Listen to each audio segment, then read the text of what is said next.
अस्सलामु अलैकुम वरहमतुल्लाहि वबरकातुह। बिस्मिल्लाहिर्रहमानिर्रहीम नहमदुहु व नुसल्ली अला रसूलिहिल करीम व अला आलिहि व अस्हाबिहि अजमाइन। अम्मा बाद, मोहतरम भाइयों, बुजुर्गों, दोस्तों, तफसीर कुरान की आज हमारी 19वीं मजलिस है और सूरह बनी इसराइल की तफसीर हमने शुरू की है। पहली आयत की तफसीर कल बयान किए। अल्लाह का ये हमारे ऊपर बहुत बड़ा एहसान है कि 1450 साल के बाद भी आज तक अल्लाह के नबी सल्लल्लाहु अलैहि वसल्लम अल्लाह की तरफ से जो तोहफ़ा नमाज का लेकर आए थे वो अपनी सही साबित हालत में मौजूद है, वरना दूसरी उम्मतों ने नमाज की शक्ल व सूरत को बिगाड़ दिया था। इसी तरह से उसी सूरत के अंदर हम आगे बढ़ते हैं तो आयत नंबर 23, 24, 25, 26, 27, 28 और 29 ये वो आयतें हैं। अगर इन आयतों के तर्जुमे को ध्यान से सुनोगे, तफसीर को समझोगे ना, तो आपके ज़िंदगी में एक इनकलाब आएगा, आपके ज़िंदगी में बरकत आएगी, घरों में बरकत आएगी, रहमत आएगी, रिश्तेदारों के हुकूक आपको पता चलेंगे। इसलिए ध्यान से, तवज्जो से कुरान करीम की इन आयतों को, इनके तर्जुमे को सुनो।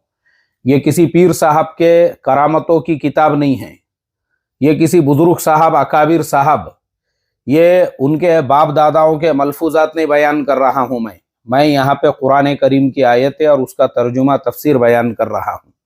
अजमत के साथ और अमल की नीयत से, अमल करना ही है, अमल की कोशिश करना है, ऐसी नीयत मत करो, इस पे अमल करना ही है।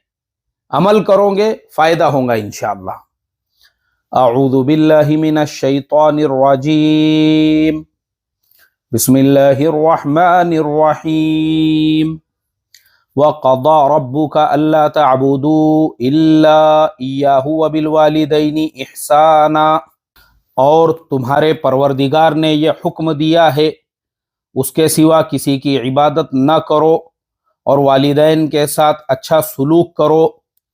अब देखो, ये जो मैंने इस पूरी आयत के आधे हिस्से को जो पढ़ा हूं, इस आधे हिस्से में भी दो बातें अल्लाह तबारक व ताला ने बयान की।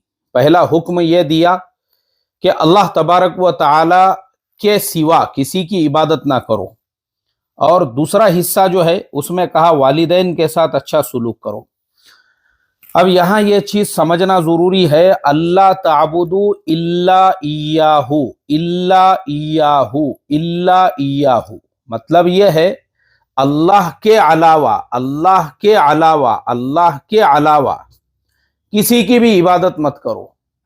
एक अल्लाह की ज़ात से अपने ताल्लुक़ को जोड़ो। तो पता यह चला कि हमारे यहाँ पर यह जो शिर्क आम हो चुका है, किन रास्तों से, ख़ास तौर पे आमिलों के रास्तों से, बाबाओं के रास्तों से और नींबू हरी मिर्ची बेचने वालों के रास्तों से।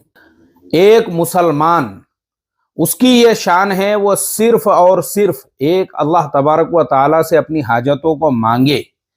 अल्लाह उसको शिफा देने वाले हैं, अल्लाह ही बीमारी देने वाले हैं, अल्लाह ही माल देने वाले हैं, अल्लाह ही फ़क्र देने वाले हैं, अल्लाह ही कारोबार देने वाले हैं, अल्लाह ही नौकरी देने वाले हैं।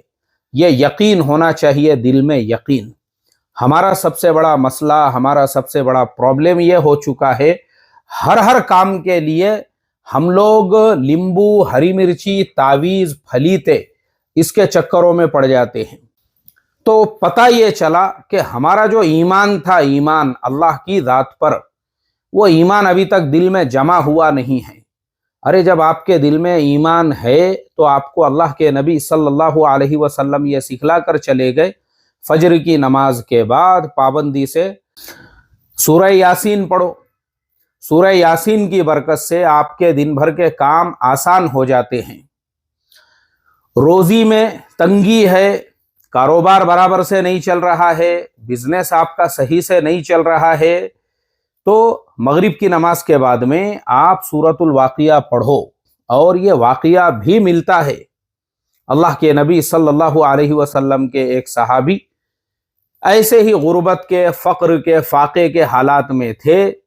अल्लाह के नबी सल्लल्लाहु अलैहि वसल्लम ने उनको सूरतुल वाक़िया पढ़ने का हुक्म दिया तो वो खुद भी पढ़ने लगे, उनकी बीवी भी पढ़ने लगी, उनकी बेटियां भी पढ़ने लगी। और थोड़े दिनों में अल्लाह तबारक व ताला ने उनके गुर्बत के, उनके फक्र व फाका के हालात को दुरुस्त कर दिया। अब देखो, सूरत तो आप पढ़ रहे हो, लेकिन साथ साथ जो है ना, अपने कारोबार की रविश को सही करना यह भी आपके ऊपर वाजिब है। कारोबार की रविश का मतलब क्या है भाई? आपकी दुकान में जिस तरीके का कारोबार आप कर रहे हो, आप 101% एक प्रोफेशनल बिजनेसमैन होना चाहिए। आपके दुकान में पूरा माल भरा हुआ होना चाहिए। आप दुकान वक्त पर खोल रहे हो, ऐसा नहीं है कि दुकान के बाहर लोग आ रहे हैं, आपको फोन कर रहे हैं, भाई मैं आपके दुकान के बाहर खड़ा हुआ हूं, दुकान कितने बजे खुलने वाली है। इसीलिए आप देखो, बाहर मुल्कों के अंदर, चाइना में, साउथ कोरिया में, मैंने खुद साउथ कोरिया में एक वीडियो शूट किया था, अपने होटल के कमरे में से बाहर के लोग जो रोड के ऊपर फजर की नमाज से पहले ट्रैफिक जो जाम होता है, वहां फजर से पहले ही होता है। ऐसे ही मलेशिया वगैरह में, ये सारे मुल्कों के अंदर लोग फजर से पहले बेदार हो जाते हैं, फजर की नमाज पढ़ते हैं, उसके बाद सारे लोग अपने अपने कारोबार में लग जाते हैं। और जैसे ही सूरज गुरूब होता है मगरिब के वक्त, वहां पे सारे कारोबार बंद हो जाते हैं। तो ये मुल्कों के अंदर आप खैर देखो, बरकत देखो, कारोबारों की वहां पे तरतीब देखो, और कस्टमर को बराबर से ट्रीट करना है, कस्टमर को बराबर से बात करना है, कस्टमर को जो है पूरी पूरी सर्विसेज देना है। अब हमारे यहाँ तो हाल ये है कि काउंटर पे बैठे हुए लोग, उनकी का माइंडसेट और उनकी मेंटालिटी पहले ही कस्टमर के बारे में ऐसी बनी हुई होती है, ये आ रहा बोले टाइम पास करने के वास्ते, खरीदता कुछ भी नहीं है। अब वो कस्टमर के सामने काउंटर पे खड़े हुए जो है एक दूसरे से बातचीत कर रहे हैं। मुझे आप बताओ, ऐसी दुकान पे कहां से धंधा चलेगा, ऐसी दुकान पे कहां से कारोबार चलेगा? आपकी सर्विसेज प्रॉपर होना चाहिए, प्रॉपर। अभी मैं आपको उसकी 2 मिसालें देकर बताता हूं। मेरे गाड़ी का कुछ काम था मुख्तसर सा, यानी गाड़ी में सिर्फ ऑयल चेंज करना था। मैं एक मैकेनिक साहब के पास में गया, मुझे किसी ने, हमारे दोस्त ने बोले मुफ्ती साहब अपने पहचानत वाला है। अब मैंने जो है कार लेकर गया, सर्विसिंग के लिए उनके हवाले किया। उस इंसान ने ऑयल चेंज के अलावा, जो नॉर्मल सर्विसिंग होती है उसके अलावा भी गाड़ी के अंदर बहुत सारी चीजें जो है चेक किया। बहुत सारी जगहों पर जो है जहां जहां जरूरत थी मुझे मैसेज किया, फोन किया, मुझे बतलाया कि ये सारी जगहों पर भी कुछ काम करने की जरूरत है। मैंने कहा ठीक है भाई, आप अपने एतबार से कर लो। वो सारे काम हो गए, और वो सारे काम जब हुए और मैं जब गाड़ी चलाने लगा तो मैंने देखा कि गाड़ी में जमीन आसमान का फर्क हो चुका है।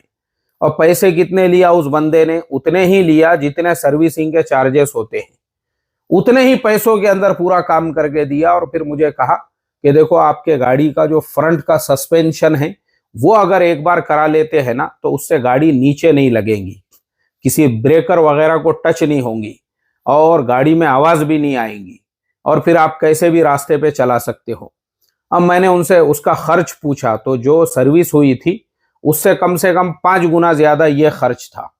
लेकिन मुझे चूंकि इस इंसान की सर्विसेज अच्छी लगी, तो मैंने थोड़े दिनों के बाद में वापस उस काम के लिए भी गाड़ी उनके पास में दिया, और मैंने कहा ठीक है भाई, वो भी काम कराओ, और उसके अलावा भी अब मुझे जब भी कोई जरूरत पड़ती है, मैं उस इंसान का एक परमानेंट कस्टमर बन चुका हूं, परमानेंट क्लाइंट बन चुका हूं। मुझे कोई भी जरूरत पेश आती है, मैं इमीडिएटली उस बंदे को फोन करता हूं। और माशाअल्लाह वो हमारा ईमान वाला बंदा है, नमाजी बंदा है। तो देखो, एक ईमान वाला अगर मार्केट को कैप्चर करना चाहे ना, इस तरीके से भी सही सर्विसेज देकर, सही बातचीत करके, सही पैसे लगाकर वो मार्केट के अंदर अपनी जगह बना सकता है। ये हुनर हमको आना चाहिए। अगर आपके अंदर ये हुनर है, इस तरीके से आप तिजारत कर रहे हो, आप गैरेज चला रहे हो, कोई भी कारोबार आप कर रहे हो, मैं आपको गारंटीड कहता हूं, आपको दुनिया में तरक्की करने से कोई नहीं रोक सकता है। हमारा सबसे बड़ा प्रॉब्लम पता है क्या है? एक तो हमको बातचीत आती नहीं है, कस्टमर से कैसे बात करना है, रिक्शा चला रहे हैं तो पैसेंजर से कैसे बात करना है, और ऐसे ही हम कोई इस तरह का कारोबार कर रहे हैं तो उस कारोबार को शुरू कब करना है, बंद कब करना है, ये कोई चीज हमको पता नहीं है। और जब हमारा कारोबार नहीं चलता है, उसके बाद में हम जो है वो कारोबार बंद कर देते हैं, या फिर आमिलों के चक्कर में पड़ जाते हैं कि भाई मेरा ये कारोबार नहीं चल रहा है, तुम कुछ तावीज फलीते दे दो। पता ये चला तुम्हारा अल्लाह की जात पे यकीन और ईमान नहीं है। तो एक अल्लाह की जात पे ईमान रखो, यकीन रखो, और अपने कारोबार की रविश सही करो। रविश कारोबार की सही करोगे ना, दुनिया में आपको कोई नहीं रोक सकता तरक्की से। ऐसे ही मैं जॉब के ऊपर भी आता। बहुत सारे मुसलमान वो जॉब के लाइन से भी परेशान होते हैं। अब वो नींबू ले रहे हैं, हरी मिर्ची ले रहे हैं, फलीता जला रहे हैं, इंटरव्यू को जाने से पहले गुड़ खा रहे हैं, दही खा रहे हैं, और पता नहीं क्या क्या खा रहे हैं। और उनकी अम्मा जो है उनको फलानी जगह का प्रसाद खिला रही है कि बेटा मैं जो है फुलाने बाबा के पास में गई थी और मैंने उनके पास से ये मिठाई लेकर आई थी, और ये खा के जाओ तो तुम इंटरव्यू में कामयाब हो जाओगे। ये सब जो है ना कुफ्र और शिर्क वाली बातें हैं। अरे जब आप साहिब ईमान हो, अगर आपके अंदर सलाहियत है, अगर आपके अंदर सलाहियत है, अगर आपके अंदर वैसी क्वालिटी है, अगर आपके अंदर वैसा टैलेंट है, तो याद रखो दुनिया की कोई कंपनी आपको रिजेक्ट नहीं कर सकती है। रिजेक्शन का एक सबसे बड़ा प्रॉब्लम यह होता है कि आजकल के जो नौजवान इंटरव्यू देने के लिए आते हैं उनमें टैलेंट नाम की कोई चीज ही नहीं है। तो भले तुम दही के जो है ना डब्बे में ऐसी डुबकी लगा के चले जाओ इंटरव्यू देने के लिए, भले तुम किसी भी बाबा की जो है मिठाई खा के चले जाओ, कोई फायदा होने वाला नहीं है उससे। तो याद रखो, एक अल्लाह की जात पर ईमान के साथ साथ अपने अंदर भी आपको सलाहियत पैदा करना पड़ेगी, अपने कारोबार की रविश को भी सही करना पड़ेगा, अपने अंदर भी हुनर और टैलेंट पैदा करके फिर आप अल्लाह की जात पे यकीन और भरोसे के साथ अपना काम शुरू करो। दुनिया की कोई ताकत आपको आगे बढ़ने से नहीं रोक सकती है। ऐसे ही औलाद का मसला है। बहुत सारे लोग बे औलादे होते हैं। अब वो ये बाबा के पास, वो बाबा के पास, और जो है वो आमिल के पास और ये आमिल के पास, बस आमिलों के चक्कर मारते रहते हैं। हालांकि उनमें कोई नक्स होता है, कोई ऐब होता है, कोई बीमारी होती है। अब आप कुरान करीम में आयत भी है, रब्बी ला तज़रनी फर्दन व अंता खैरुल वारिसीन। हर फर्ज नमाज के बाद 11 मरतबा ये आयत पढ़ो और साथ में अपना इलाज भी कराओ। इस आयत के जरिए से दुआ भी करो। और बहुत सारे जो है ना फिजिकल उसके तरीके भी होते हैं। उस पे मेरे 2 वीडियोस है कि किस वक्त में मियाँ बीवी ने मुलाकात करना चाहिए, उसका भी इंपैक्ट पड़ता है औलाद के पैदा होने के ऊपर। ये सारी चीजें मायने रखती है। ये सारे तरीकों को इख्तियार करते हुए अल्लाह की जात पे यकीन और भरोसे के साथ में आप जो है अपना काम आगे बढ़ाते रहो, जरूर आपको औलाद पैदा होंगी। अब आप जो है अल्लाह की जात में शिर्क पैदा करके कि आमिल साहब से बेटा पैदा होगा और कामिल साहब से जो है हमको फायदा हो जाएगा और नींबू हरी मिर्ची इस्तेमाल करोगे तो उससे औलाद हो जाएंगी, ये तुम्हारी सबसे बड़ी गलत फहमी है। इसीलिए अल्लाह तबारक व तआला को शिर्क नापसंद है। तो अपने दिल से, अपने दिमाग से गैरुल्लाह को निकालो। एक अल्लाह से होने के यकीन को अपने दिल के अंदर पैदा करो। और जैसे मैंने आपको बताया, बिजनेस की रविश, कारोबार की रविश, अल्लाह की जात पे भरोसा, 5 वक्त का नमाजों का एहतमाम, नमाजों के बाद में जो है अपने कारोबार के लिए दुआ, औलाद के लिए दुआ, अपने सारे जॉब्स के लिए, नौकरी के लिए दुआ भी करते रहे और अपने आप को आप सही करें। देखो फिर उसके बाद में दुनिया में आपको कोई नहीं रोक सकता है। फिर आगे अल्लाह तबारक व तआला ने क्या कहा, वबिल वालिदैनी इहसाना, माँ बाप के साथ अच्छा सलूक करो। इम्मा यबलुगन्ना इंदकल किबरा अहदुहुमा औ किलाहुमा फला तकुल लहुमा उफ्फिन वला तनहरहुमा वकुल लहुमा कौलन करीमा।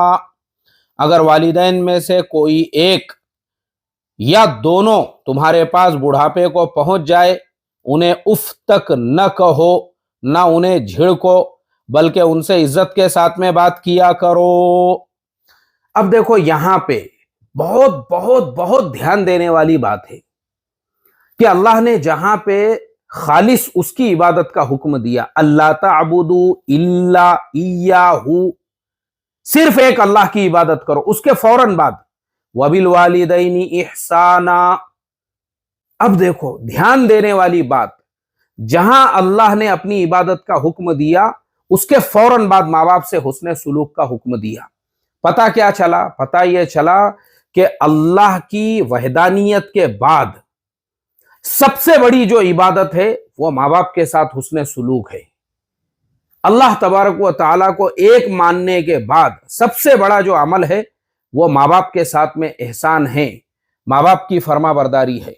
अब देखो, ध्यान ध्यान दो इस बात के ऊपर। इस आयत में ये नहीं कहा कि माँ बाप को हज करा दो, माँ बाप को उमरा करा दो, माँ बाप पे करोड़ों रुपये खर्च कर दो, माँ बाप के लिए जो है इनोवा गाड़ी खरीद लो, और माँ बाप के लिए जो है तुम व्हील चेयर खरीद लो, और माँ बाप का जो है ये कर दो वो कर दो, माँ बाप पे पैसे की बारिश कर दो। इस आयत में कहीं पे भी ये बातें नहीं है। इस आयत में सिर्फ ये कहा गया है, क्या कहा गया? अगर वालिदैन में से कोई एक या दोनों तुम्हारे पास बुढ़ापे को पहुंच जाए तो उन्हें उफ तक ना कहो, उन्हें उफ तक ना कहो। ये उफ का लफ्ज जो अल्लाह ने कहा है ना, वो इसलिए कहा है क्योंकि आजकल के जो नौजवान हैं वो अपने एजुकेशन के घमंड में, अपनी जवानी के घमंड में, अपनी दौलत के घमंड में, अपने माल के घमंड में माँ बाप के साथ में जो है उनको उल्टे जवाब देते हैं, माँ बाप के साथ रेटा राटी करते हैं, माँ बाप के साथ में चिल्ला पुकार करते हैं, माँ बाप के बातों को नहीं मानते हैं। माँ बाप की बातों को नहीं मानना किसे कहते हैं? जैसे माँ बाप ने कहा कि बेटा नमाज के लिए जाओ, अरे जा रहा ना, दिख रहा नहीं क्या बोले तुमको?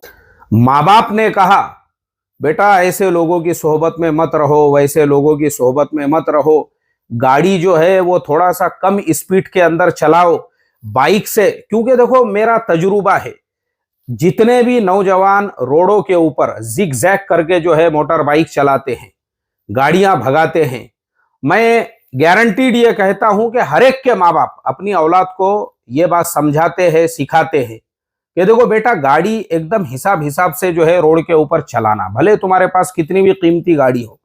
मगर प्रॉब्लम ये होता है कि ऐसे नौजवान माँ बाप की बात को नहीं सुनते हैं, और जब ऐसे नौजवान माँ बाप की बात नहीं सुनते हैं, फिर कहीं पे कोई एक्सीडेंट हो जाता है, फिर कहीं पे कोई हादसा हो जाता है, बाज औकात ट्रैफिक वाले पकड़ लेते हैं और गाड़ी जो है अपने कब्जे में ले लेते हैं।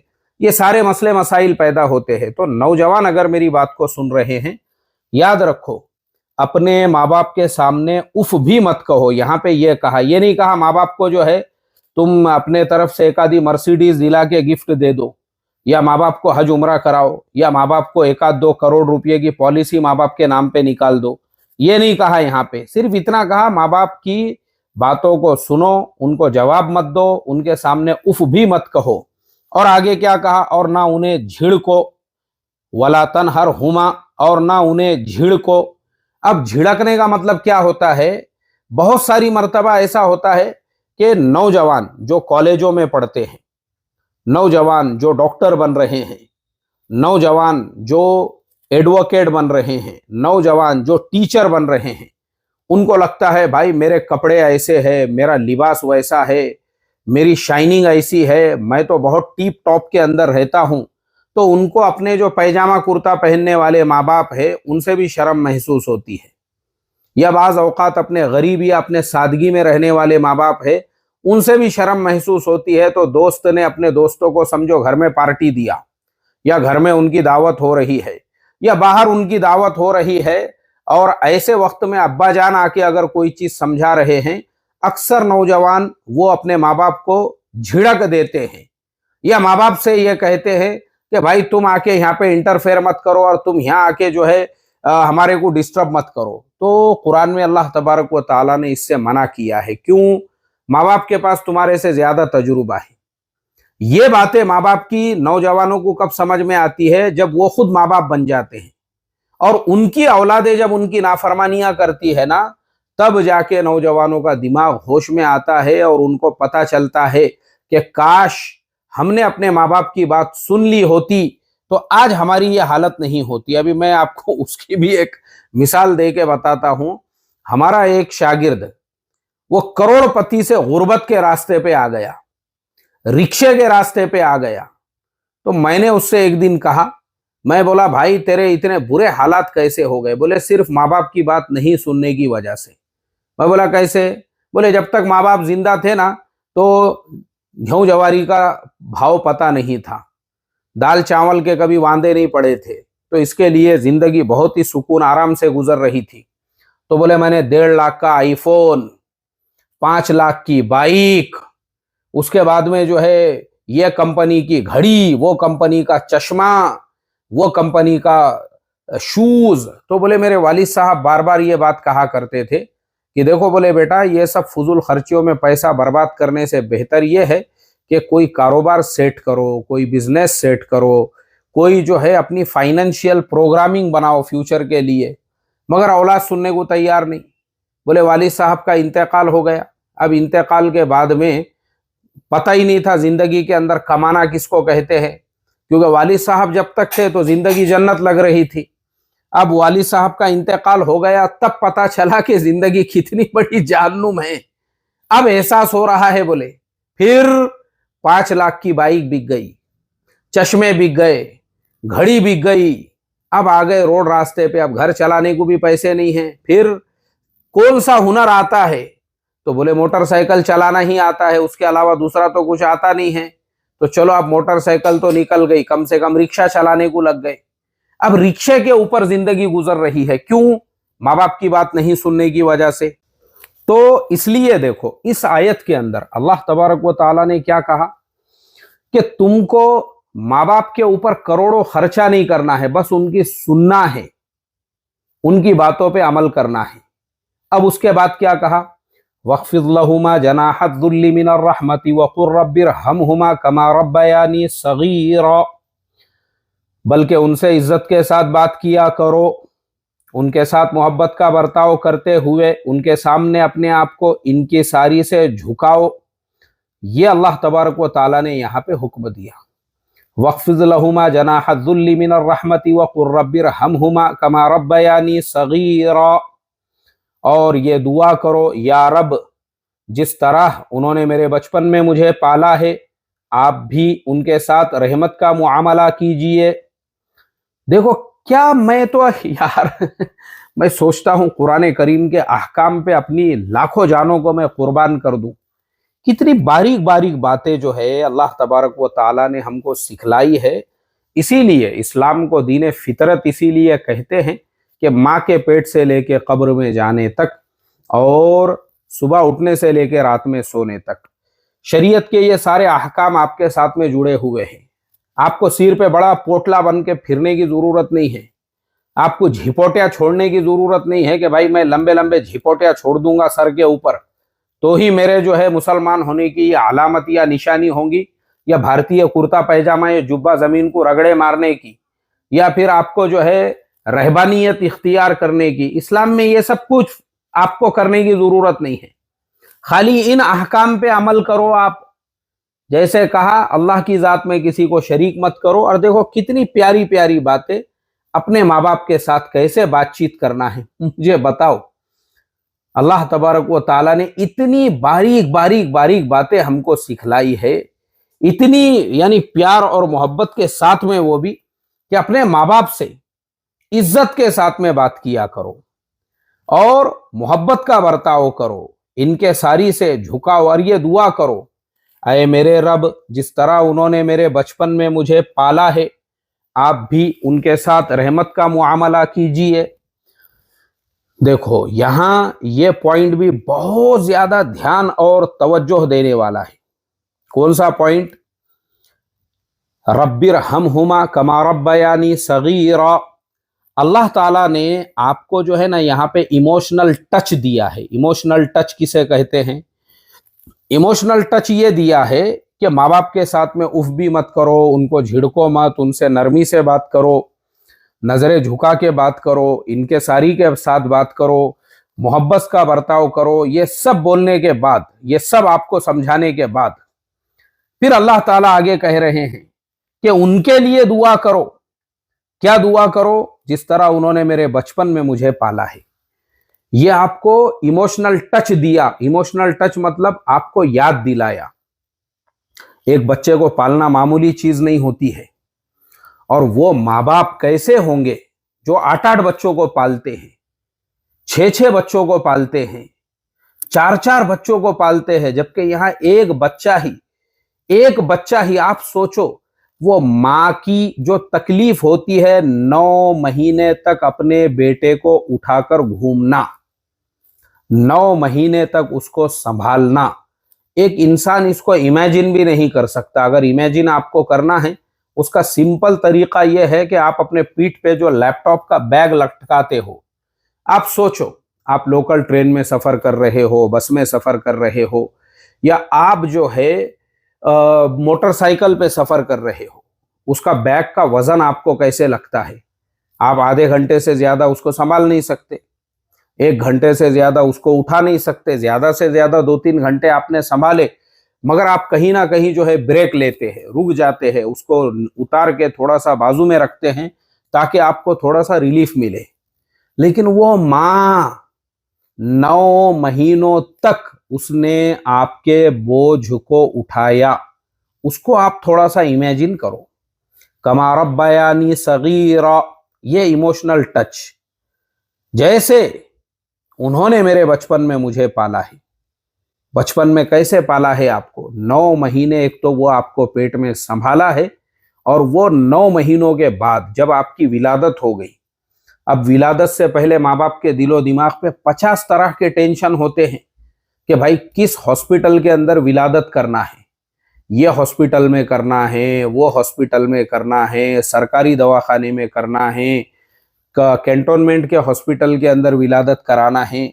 वो बेचारे माँ बाप परेशान होते हैं।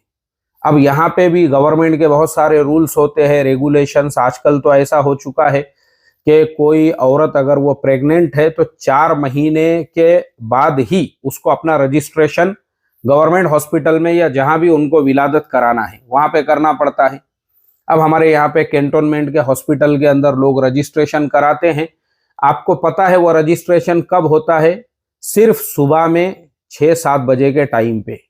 तो वो बेचारी माएँ जो हामिला होती है, प्रेग्नेंट होती है, सुबह 4 बजे से वो कैंटोनमेंट के हॉस्पिटल के सामने लाइन लगा के खड़े रहती है। वो भी कब? जब उस बच्चे को अभी सिर्फ 4 महीने हुए हैं।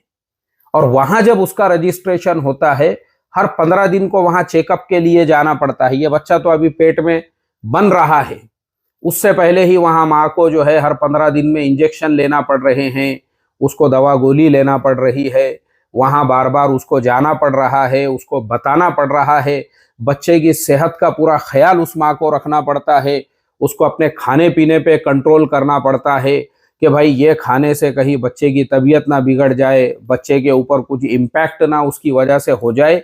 वो माँ इस तरीके से एक एक चीज का ख्याल करती है। अब वो जो बच्चा है, मासूम बच्चा, उसकी विलादत से पहले ये सारे टेंशन होते हैं। और ये सारे टेंशनों में आजकल हमारे जमाने में तो सीजर का एक टेंशन ऐसा खतरनाक आया हुआ है जिसकी वजह से कई माओं की मौतें हो रही है।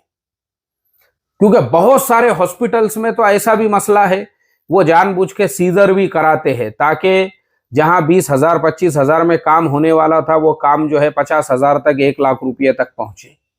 अल्लाह हिफाजत फरमाए। आम तौर पे ये हो रहा है आज के जमाने में, और ज्यादा से ज्यादा खर्चा बढ़ाया जा रहा है ताकि लोग ज्यादा से ज्यादा जो है बच्चे के विलादत के ऊपर। आप सोचो, एक बच्चे की विलादत जो है ना, वो कितना मुश्किल मरहला है कि बाज औकात माँ की जान भी जो है बच्चे के साथ में निकल रही है, माँ की भी मौत हो रही है बच्चे के साथ में। तो वो माँ ने कितनी तकलीफ बर्दाश्त की। अच्छा, बच्चे की विलादत हो गई।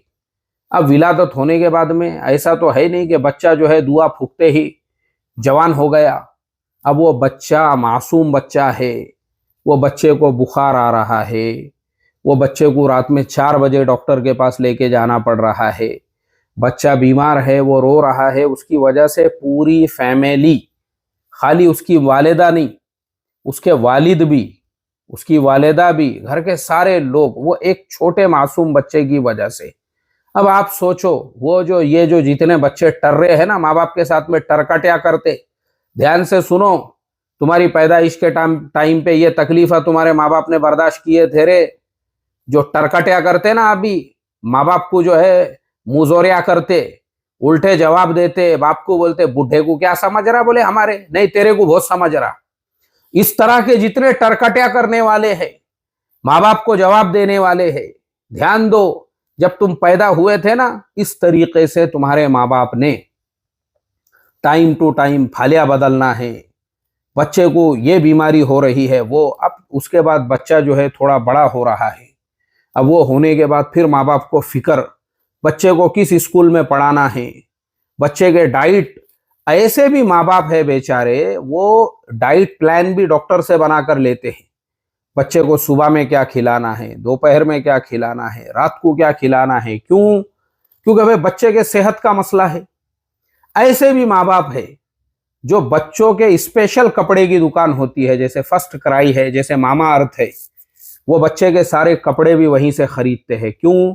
नहीं, बोले बच्चे की जो स्किन है उसके हिसाब से कहीं उसको इन्फेक्शन ना हो जाए। अब वहां पे उन्होंने भी जो है धंधा शुरू किया हुआ है। नॉर्मल बाजार के अंदर जो बच्चे के कपड़े 100-150 रुपए में आसानी से मिलते हैं, वहां 2-2 हजार रुपये के हैं, मगर फिर भी माँ बाप खरीदते हैं। बोलते नहीं, हमारा जो बच्चा है उसके ऊपर कोई इन्फेक्शन नहीं होना चाहिए, उसने बीमार नहीं होना चाहिए, उसकी साबुन, उसका तेल अलग से खरीदा जा रहा है कि नॉर्मल साबुन से उसको गुसल नहीं देना है। इस तरीके से वो बच्चे की परवरिश होती है। वो बच्चा जो है बड़ा होने लगता है, फिर उसके स्कूल की फिक्र होती है। और मुझे कोई बता रहा था, बोले आजकल तो LKG नर्सरियां ऐसे ऐसे ओपन हो गए हैं जिसकी फीस जो है वो 1 लाख रुपये से शुरू होती है। मैं बोला यार, मेरे बच्चों का तो मैंने BCA 30-30 हजार रुपये महीना भरता था मैं, 1 लाख रुपये में तो पूरा BCA होया हुआ है एक एक बच्चे का, और 1 लाख रुपये आज जो है LKG नर्सरी को लग रहे हैं। अल्लाहू अकबर। लेकिन माँ बाप फिर भी वो पैसा अदा करते हैं। क्यों? वो बेचारे आधा पेट खाते हैं, अपनी जरूरतों को मारते हैं, लेकिन हमारे बच्चों को अच्छा पढ़ाना है, अच्छे स्कूल में पढ़ाना है। ऐसे स्कूलों में बच्चों को पढ़ाकर माँ बाप जो है वो बच्चों को बड़ा करते हैं, और बड़े होने के बाद वही बच्चे जब ग्रेजुएट हो जाते हैं, वही बच्चे जो है जब जो है उनकी लाइफ सेट हो जाती है, तो फिर उनको अपने यही माँ बाप बोझ लगने लगते हैं। फिर वो यही माँ बाप की ताबेदारी नहीं करते हैं, यही माँ बाप की जब फर्मा बरदारी नहीं करते हैं ना, तो ऐसी औलादों के बारे में अल्लाह ने कहा, वक़ुर रब्बिरहमहुमा कमा रब्बयानी सगीरा। अरे दुआ करो अपने माँ बाप के लिए, माँ बाप के लिए दुआ करो कि अय अल्लाह उनके साथ रहमत का मुआमला कीजिए, जिस तरह उन्होंने मुझे मेरे बचपन में मुझे पाला है। तो ये इमोशनल जो टच कुरान ने दिया है ना, वो आपको वो याद दिलाने के लिए कि आप अभी जो है 5.5 फीट के, 6.5 फीट के, 8.5 फीट के जो हो गए हुए हैं ना, तो ऐसे ही जो है आप मुरमुरे खा के, कुरकुरे खा के और जो है चिप्स खा के नहीं हुए हैं। उसके ऊपर पूरी माँ बाप की मेहनत लगी है। आज जो आप होशियारी के बातें कर रहे, 1.5 शाने साहब बन गए हुए हैं, ऐसे ही नहीं बने हैं। आपको वहां तक ले जाने के लिए आपके माँ बाप ने सोच समझ के वैसे स्कूलों का, वैसे कॉलेजेस का चयन किया, आपके ऊपर पैसा लगाया, तब जाके आप 1.5 शाने बने हैं। तो ये औलाद को एहसास होना चाहिए। आगे कुरान ने कहा, रब्बुकुम अअलमु बिमा फी नुफूसिकुम, और तुम्हारा रब खूब जानता है तुम्हारे दिलों में क्या है। इन तकूनु सालिहीन फइन्नहु काना लिल अव्वाबीना गफूरा, तुम नेक बन जाओ तो वो उन लोगों की खताएं बहुत माफ़ करता है जो कसरत से उनकी तरफ रुजू करते हैं।